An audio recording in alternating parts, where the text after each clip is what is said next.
حادثہ یا لوٹ مار، ٹرک الٹنے کے بعد لوگ ناریل لوٹنے لگے، انسانیت شرمندہ۔ ریاست گجرات کے داہود برج پر ناریل سے بھرا ٹرک الٹ گیا، زخمی ڈرائیور کی مدد کے بجائے لوگ لوٹنا شروع کر دیے۔ مقامی افراد ناریل اٹھانے میں مصروف ہو گئے۔ واقعے نے سماج کی بے حسی کو بے نقاب کیا۔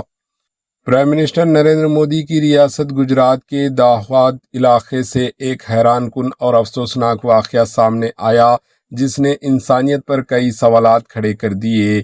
اطلاعات کے مطابق ریاست مدھیہ پردیش سے گجرات جا رہا ناریل سے بھرا ایک ٹرک داہود برج پر اچانک الٹ گیا۔ حادثے میں ٹرک ڈرائیور زخمی ہو گیا اور اسے فوری مدد کی ضرورت تھی، لیکن افسوس کی بات یہ ہے کہ موقع پر موجود لوگوں نے زخمی ڈرائیور کی مدد کرنے کے بجائے ناریل لوٹنا شروع کر دیے۔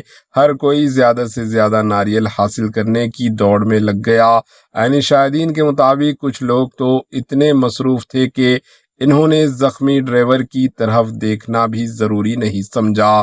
یہ واقعہ نہ صرف چونکا دینے والا ہے بلکہ معاشرے میں بڑھتی ہوئی بے حسی اور لالچ کی عکاسی بھی کرتا ہے۔ سوشل میڈیا پر اس ویڈیو کے سامنے آنے کے بعد لوگوں نے سخت ناراضگی ظاہر کی ہے اور سوال اٹھایا جا رہا ہے کہ کیا ہم واقعی ایک مذہبی معاشرے میں رہ رہے ہیں؟ Bureau report, H news.